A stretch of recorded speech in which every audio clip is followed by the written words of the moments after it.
అంటే ఒక వ్యక్తి పిచ్చి కుక్క నరిసి మంచి కుక్కను చంపేసినట్టు ఒక మంచి ప్రాజెక్ట్ని అవినీతి జరిగిందని నెపం పెట్టి ప్రాజెక్ట్ని మొత్తం కూల్చేసే పరిస్థితికి వచ్చాడు. ఒక దుర్మార్గమైన చర్య ఇది.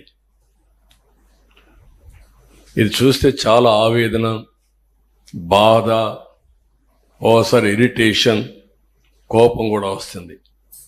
5 ఏళ్ళు కష్టపడ్డాం, కష్టం మొత్తం బూడిదలో పోసిన పన్నీరైంది. కనీసం అప్పుడు ఒక స్పష్టత ఉంది. ప్రాజెక్టుకి ఇవి చేయాలి, ఈ కోర్టులో ఇది వెకేట్ చేయించాలి, ఈ ఇంజనీర్లు రికమెండేషన్ ఇచ్చారు, ఈ రికమెండేషన్ ప్రకారం ఫౌండేషన్ వేయాలి, ఓకే ఈ కాంట్రాక్ట్ సరిగా లేడు, ఆ కాంట్రాక్ట్ డబ్బులు ఇవ్వాలి, డయాఫామ్ వాల్ కట్టినప్పుడు కాంట్రాక్టర్కి డబ్బులు ఇవ్వలేదని ఆ డయాఫామ్ వాల్ అతనికి నాకు ఫిర్యాదులు వస్తే క్యాబినెట్లో కూడా చర్చించి ఆయనకు ఆ వర్క్కి ఎంత ఇవ్వాలనో ఈ కాంట్రాక్టర్కి ఇవ్వకుండా నేరుగా అతనికి ఇచ్చి 2 సీజన్లో పూర్తి చేయించాం. అలాంటి నిర్ణయాలు చాలా చేశాం. ఈరోజు అవన్నీ తలుచుకుంటే బాధేస్తుంది, గుండె తరక్కపోతుంది. రాష్ట్రానికి జరిగిన అన్యాయం, దుర్మార్గమైన చర్య, నీతిమాలిన చర్య.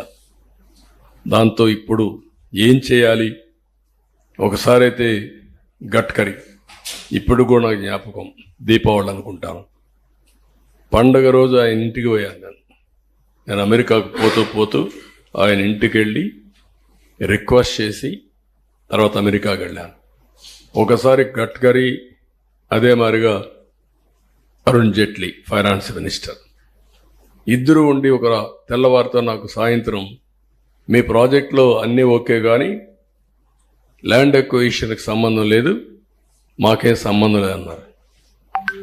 నాకు అప్పుడు ఆశ్చర్యం వేసింది. ఎట్లా అంటారా మీరు? Land acquisition part of project, ఇది ప్రాజెక్టులో ల్యాండ్ ఎక్విజిషన్ లేదంటారు, మీరు పునరావాసం లేదంటారు, పునరావాసం ల్యాండ్ ఎక్విజిషన్ లేకుండా ప్రాజెక్ట్ అయిపోతుందా అని రాత్రంతా స్టడీ చేసి ఆఫీసర్లందరినీ రాత్రంతా మేలుపెట్టి తెల్లవారికి ఒక నోట్ తయారు చేసి మళ్ళా నేను గడ్కరీ దగ్గరికి వెళ్ళి అదే మరి అరుణ్ జైట్లీకి వెళ్ళి, నువ్వు సుప్రీంకోర్టు లాయర్వి, నువ్వు అర్థం చేసుకో, నువ్వే చెప్పు, ఒక ప్రాజెక్ట్ నేను యాక్ట్ చెప్తున్నా, నేను ఆర్గ్యూ చేసిన తర్వాత ఆయన కూడా ఇంకేం మాట్లాడకుండా నువ్వు చెప్పింది రైట్ అనే పరిస్థితికి వచ్చాడు. అంటే ఎంత కష్టపడ్డాం, ఎంత శ్రమపడ్డాం, ఏ విధంగా ఒక్కొక్కరిని కన్విన్స్ చేశాం, ఎన్ని అవరోధాలని స్టెప్ బై స్టెప్ దాటుకుంటూ వచ్చాం, ఏ విధంగా పూర్తి చేసినాం అనుకున్నప్పుడు ఇప్పుడు జరిగింది చూసి చాలా బాధేస్తుంది. రాష్ట్ర ప్రజలందరూ అర్థం చేసుకోవాల్సిన అవసరం ఉంది. ఈ ప్రాజెక్ట్ని పూర్తిగా సర్వనాశనం చేయడానికి వైఎస్ఆర్ కాంగ్రెస్ పార్టీ అహంభావంతో జగన్ చేసినటువంటి దుస్సాహసం, నేను ఆ వర్డ్ వాడుతాను, దుస్సాహసం, దాంతో ఈ విధంగా ఏ పరిస్థితి వచ్చింది. అందుకే నేను ఒక మాట చెప్పాను, అర్హత లేని వాళ్ళకి అధికారం వస్తే ఇవే జరుగుతాయి. ముఖ్యమంత్రిగా కాదు, రాజకీయాలకి అర్హత లేని వ్యక్తులు, అది ప్రజలందరూ అర్థం చేసుకోవాల్సిన అవసరం ఉంది. ఒకరి గురించి ఆంబోతుల మారిగా మాట్లాడచ్చు, మమ్మల్ని విమర్శించవచ్చు, అది కాదు ఇక్కడ ఇష్యూ. ఎవడైనా సరే, బుద్ధి జ్ఞానం ఉండేవాడు ఎవడైనా సరే ఆలోచించాలి. మాట్లాడితే కాఫర్ డ్యామ్కి డయాఫామ్ వాల్కి వ్యత్యాసం తెలియని వ్యక్తులు, ఎక్కడ కాఫర్ డ్యామ్ ఉందని ఎత్తుక్కునే వ్యక్తులు, ప్రాజెక్టు తిరిగిపోయి కాఫర్ డ్యామ్ ఎక్కడుంది అని ఎత్తుక్కునే వ్యక్తులు అన్నమాట. అన్ని ప్రాజెక్టులు కాఫర్ డ్యాములు ఉన్నాయి అని మాట్లాడే వ్యక్తులు ఇది కట్టలేదు అది కట్టలేదు అంటారు. సిడబ్ల్యూసి, గవర్నమెంట్ ఆఫ్ ఆంధ్రప్రదేశ్ అందరూ కూర్చొని ఈ ప్రాజెక్ట్ని పూర్తి చేయాలంటే, తొందరగా పూర్తి కావాలంటే ఈ పనులన్నీ కావాలి అని ఒక పద్ధతి ప్రకారం అట్ వన్ స్టేజ్ చాలా చర్చలు జరిగాయి. చంద్రబాబు నాయుడు గారు శ్వేతపత్రం పేరుతో పోలవరం గురించి ఒక సుదీర్ఘమైనటువంటి ఉపన్యాసం, ఎక్స్ప్లెనేషను ఇవ్వటం జరిగింది. దాంతో పాటుగా ఆయన జగన్మోహన్ రెడ్డి గారిని వ్యక్తిగతంగా హననం చేయాలనేటువంటి పరుష పదజాలాలు చాలా విరివిగా వాడేటటువంటి ప్రయత్నం చేశారు.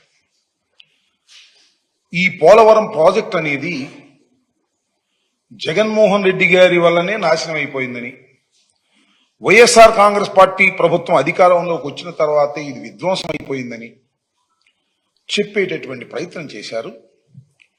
దానికి సమాధానం చెప్పవలసినటువంటి బాధ్యత వైఎస్ఆర్ కాంగ్రెస్ పార్టీ తరపున, ముఖ్యంగా 2 సంవత్సరాల పైచిలకు ఇరిగేషన్ మంత్రిగా చేసిన నా పైన, పార్టీ పైన ఉన్నదని భావిస్తూ దానికి కొన్ని సమాధానాలు చెప్పేటటువంటి ప్రయత్నం నేను చేయదలుచుకున్నా. నేను ప్రధానంగా చెప్పదలుచుకున్నది ఏమిటంటే, 5 సంవత్సరాల పాటు వైఎస్ జగన్మోహన్ రెడ్డి గారి నాయకత్వంలో ఉన్నటువంటి ప్రభుత్వం పోలవరం విషయంలో కానీ, ఇతరత్రా ఉన్నటువంటి ఇరిగేషన్ ప్రాజెక్ట్స్ లో కానీ ఏ విధమైన తప్పిదాలు చేయలేదు. మరి ముఖ్యంగా పోలవరం విషయంలో అతి జాగరూకతతో వ్యవహరించడం జరిగింది. ఎక్కడ కూడా చిన్న తప్పిదం కూడా జరగకోకుండా శాస్త్రీయంగా ప్రోటోకాల్ ప్రకారం ఆ ప్రాజెక్టు నిర్మాణాన్ని కరోనా ఉన్నప్పటికీ కూడా అత్యంత వేగవంతంగా చేసేటటువంటి ప్రయత్నం జగన్మోహన్ రెడ్డి గారి ప్రభుత్వం చేసిందని ఈ సందర్భంగా నేను చెప్పదలుచుకున్నా. చంద్రబాబు నాయుడు గారు చాలా విషయాలు చెప్పేటటువంటి ప్రయత్నం చేశారు. ఆయనకి పోలవరం మీద ఉన్నటువంటి ప్రేమ, ఇరిగేషన్ ప్రాజెక్ట్స్ మీద ఉన్నటువంటి ప్రేమ చాలా అపారమైందని, తలుచుకున్నప్పుడు ఆయనకు బాధ కలుగుతుందని, కోపం వస్తుందని, ఇలాంటి పదాలన్నీ కూడా వాడేటటువంటి ప్రయత్నం చేశారు. దానితో పాటు ముఖ్యమంత్రి అయిన తర్వాత ఆయన మోడీ గారి ప్రభుత్వంతో పాటు కలిసి ముఖ్యమంత్రిగా అయినప్పుడు 2014లో 7 గ్రామాలు దీనిలో కలిపితే తప్ప నేను ప్రమాణ స్వీకారం చేయను. ఎందుకంటే Polavaram is such a project. Polavaram చాలా గొప్పది, పోలవరం జీవనాడి. అందువల్ల నేను కాన్స్టిట్యూషన్ డెడ్ లాక్ వచ్చినా సరే నేను ప్రమాణ స్వీకారం చేయనని చెప్పి పట్టుబట్టి 7 గ్రామాలని మన ఆంధ్రప్రదేశ్కి కల్పించాను, సాధించాను, అలాంటి గొప్ప వ్యక్తిని అనేటువంటి మాట ఆయన చెప్పారు. నేను అడుగుతా ఉన్నా, నారా చంద్రబాబు నాయుడు గారు, మీరు 1995 నుంచి 2004 వరకు మీరు ఈ రాష్ట్రానికి ముఖ్యమంత్రిగా ఉన్నారు. ఈ రాష్ట్రానికి ముఖ్యమంత్రిగా ఉండటమే కాదు, కేంద్రంలో చక్రం కూడా తిప్పారు. మీరు కేంద్ర ప్రభుత్వంతో సత్సంబంధాలు కలిగి ఉన్నారు. ఎందుకు మీరు జీవనాడి అయినటువంటి పోలవరాన్ని గురించి ఎందుకు మీరు ఆలోచన చేయలేదు? మళ్ళా తిరిగి రాజశేఖర రెడ్డి గారు వచ్చిన తర్వాత మాత్రమే రాజశేఖర రెడ్డి గారు ఆలోచన చేయాల్సిన పరిస్థితి ఎందుకు వచ్చింది? మీకు నిజంగా రాష్ట్రం మీద ప్రేమ ఉన్నా, నిజంగా నీటి మీద ప్రేమ ఉన్నా, వ్యవసాయం మీద ప్రేమ ఉన్నా, గోదావరి నది సముద్రంలో కలిసిపోతున్నా మీరు చూస్తూ ఎందుకున్నారు? ఎందుకు ఈ ఆలోచన రాలేదు? 2014లో మీరు ఓటమి పాలై డాక్టర్ రాజశేఖర రెడ్డి గారు ముఖ్యమంత్రి అయిన తరువాత మాత్రమే ఎందుకు పోలవరాన్ని రాజశేఖర రెడ్డి గారు తీసుకొచ్చేటటువంటి అవకాశం మీకు ఇచ్చారు? రాజశేఖర రెడ్డి గారి కన్నా ముందే మీరు ముఖ్యమంత్రి అయ్యారు కదా, మరి ఎందుకు మీరు ఆలోచన చేయలేదంటే దీన్ని బట్టి అర్థమవుతుంది ఏంటి?